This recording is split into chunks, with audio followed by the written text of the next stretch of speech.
The authorities' CEO Joel Tanui noted the move will bridge the consumption deficit which has been on the rise. Paul Thiongo reports.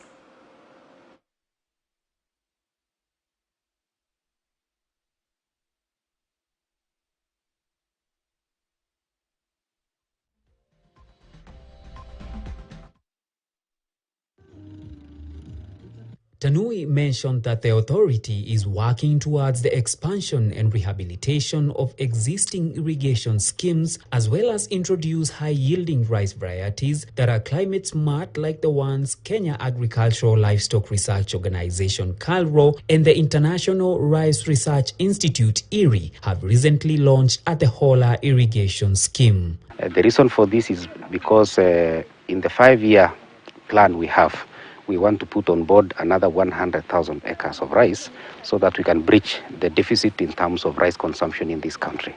As you are aware, the consumption is way now going beyond the 600,000 metric tons per annum. And the second one is promoting now introduction of high-yielding varieties that are climate smart also.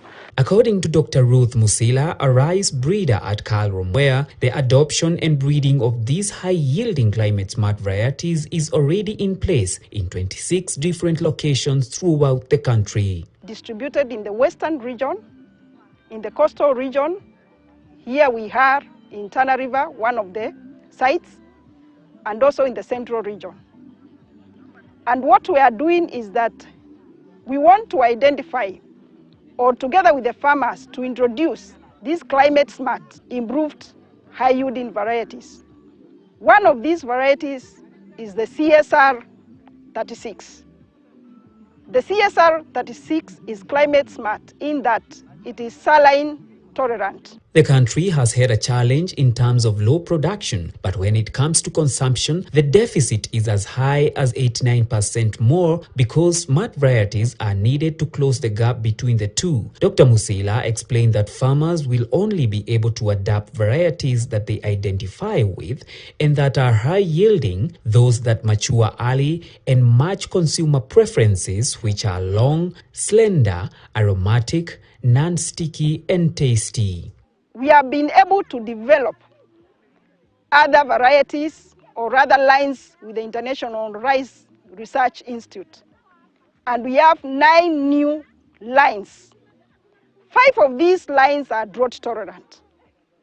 2 of them are saline tolerant. And 2 others are tolerant to flooding. Today we are using the participatory varietal selection approach, where we have the farmers, the rice stakeholders, the researchers coming together in order to be able to evaluate those varieties and be able to come up at least to score for each of them, so that from there we can be able to get 1 or 2 lines which we can promote to the national performance trials. Komboka rice variety, introduced in both Mwea and Bura rice irrigation schemes a while back, is one of the varieties that is showing promise for farmers and has seen them harvesting between 38 to 50 bags per acre compared to the old basmati rice that yields about 25 bags per acre.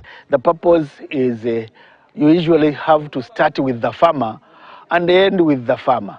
By starting with the farmer is first of all, asking them what they want. Because previously, our research we just used to sit in the offices, read all the books in this earth, and then come up with technologies, come up with varieties for the farmer. So it was like we are pushing them to them.